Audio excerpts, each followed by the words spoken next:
Good afternoon.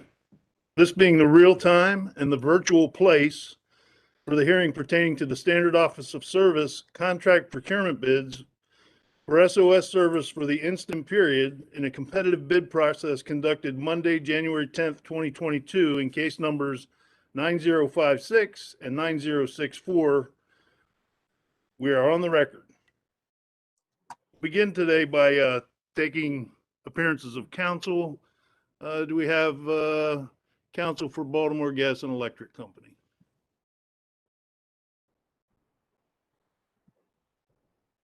Yes, I keep forgetting about that little switch at the top. Good afternoon, Commissioners. Beverly Sacra on behalf of Baltimore Gas and Electric Company. I also have with me David Bloom. Thank you. Thank you. PHI companies. Good afternoon, Commissioners. Matthew Seeger is appearing on behalf of Potomac Electric Power Company and Delmarva Power and Light Company. Also appearing with me is Ms. Diane Novak. Potomac Edison Company. Good afternoon, Mr. Chairman, Commissioners. Jeffrey Trout for Potomac Edison. With me is Robert Reaping. Office of People's Counsel. Good afternoon, Mr. Chairman, Commissioners. Joseph Cleaver on behalf of the Office of People's Counsel. Office of Staff Counsel of the Public Service Commission.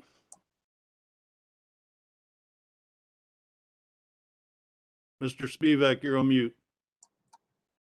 Sorry about that, Mr. Chairman. Good afternoon, Mr. Chairman, Commissioners.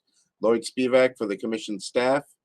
We will, as usual, be presenting the testimony of the Commission's consultant, Frank Mossberg of Bates White, and also presenting the staff report on the latest round of bidding, and that will be presented by Mr. Drew McAuliffe. Before I call anybody to the stand, I would like to mention Mr. McAuliffe's testimony mentions the working group process that has been ongoing with respect to the Montgomery County Community Aggregation program that was instigated by last year's legislation.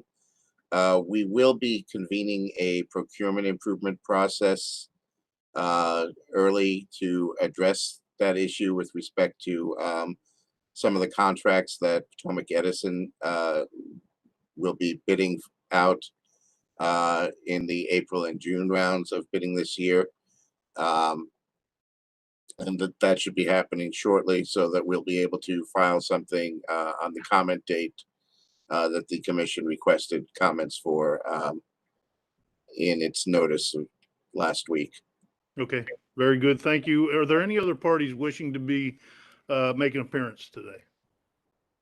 Hearing none, Mr. Spivak, you may call your first witness.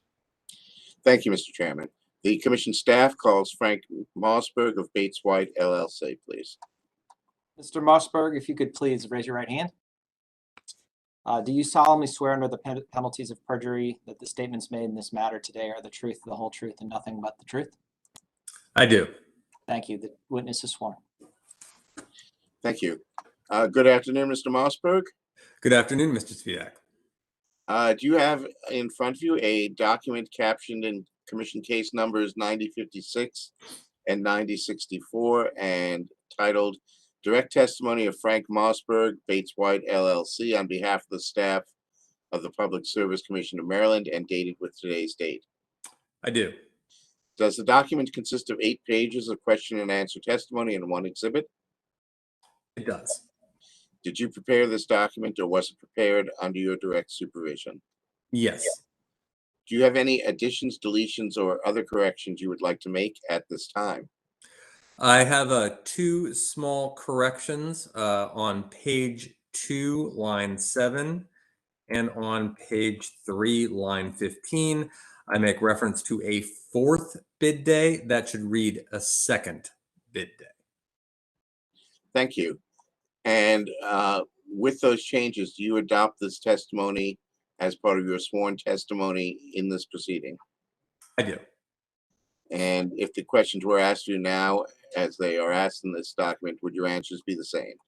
Yes, they would. Mr. Chairman, staff requests that Mr. Mossberg's direct testimony be marked as staff exhibit number 1, and further moves that it be admitted into the evidentiary record. Testimony described as marked as staff exhibit 1 and is so moved and is moved into the record. Thank you, Mr. Chairman. Mr. Mossberg, can you please give us a brief summary of your testimony? Certainly. Good afternoon, commissioners. I'm Frank Mossberg from Bates White, and we're the technical monitor for this 2021-22 SOS RFP. We would recommend that you accept the results of this past Monday's bid day, and we have several reasons. But before getting into that, I want to note 2 changes from the typical process. These have been in place for the past few bid days, but nonetheless are different than we would normally run the bid day. First, due to the ongoing pandemic, all bids were received and evaluated remotely. Bidders submitted all bids through a single Bates White controlled email address, and only after the close of the bidding window were bids distributed to the utilities. Second, for the one product that covered a duration past May of 2023, due to the fact that there is no capacity price for time periods after that, we used a proxy price for capacity. Bidders will be paid or pay a true up to the actual price when that price is known and when those charges are incurred. As I noted, we would recommend that you accept the results of this past Monday's bid. And we have 4 reasons. First, the bidding was open, fair, and transparent. All bidders, including utility affiliates, offered the same set of products, and the winners were simply those who offered the lowest price. Second, prices were consistent with broader market conditions. There were no winning bids rejected due to the imposition of the price anomaly threshold, or PAT. Third, the bidding was competitive, and here I can share a few public numbers. First, there were 9 bidders. That compares to 9 bidders last June. I'm comparing to June because that was the last time we looked for a similar set of products. We had 9 bidders, and they offered 4.7 megawatts for every megawatt received. That compares to 5-to-1 in June, so still a pretty healthy amount of excess supply. And of those 9 bidders, we had 5 winners, and that's the same number of winners that we saw in June. That's a pretty healthy diversity of winners. The final reason to recommend approval is that the process ran smoothly. There were no violations of the RFP rules. We were able to independently review all bids and come to an agreement on the winners and winning bid prices and monitor the notification for winning and losing bidders. With that, I'd be happy to take any questions.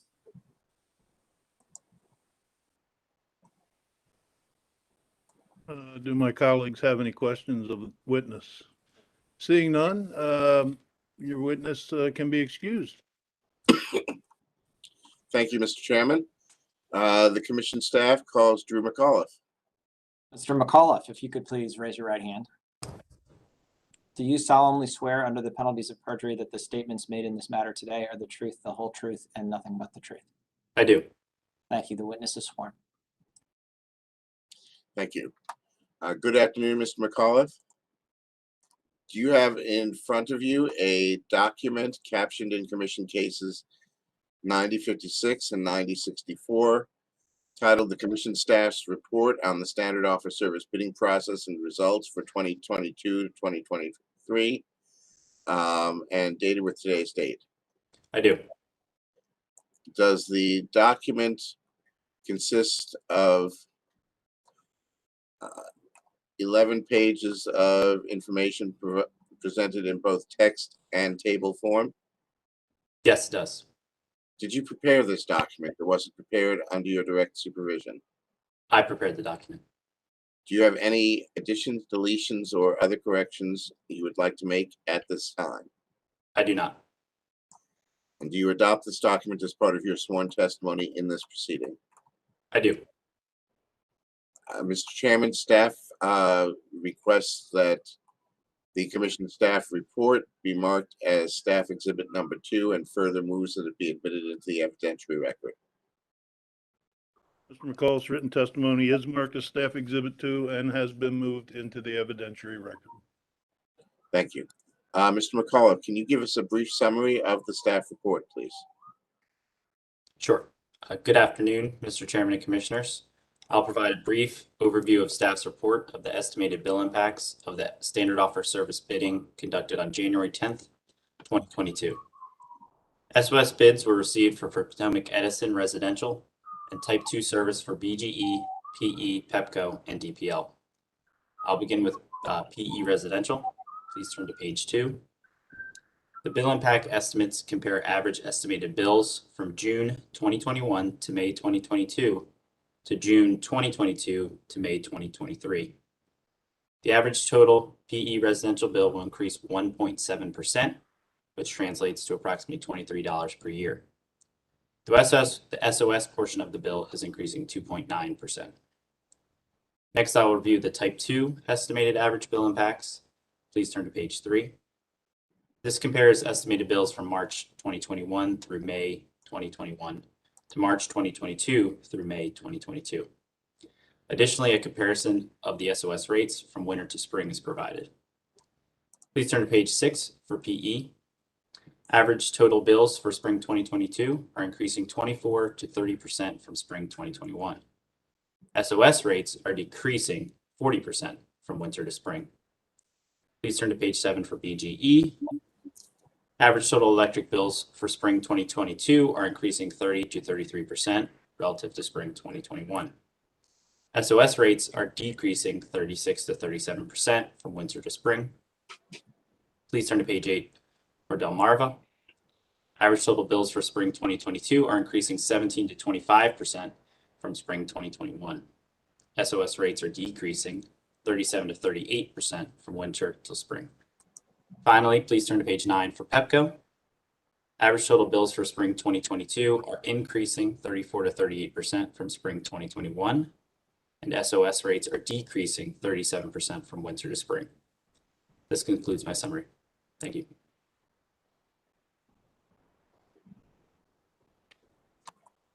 Do my colleagues have any questions, or are there any questions on the community choice pilot program? Okay, seeing none, Mr. McCullough can be excused. Thank you. Thank you, Mr. Chairman.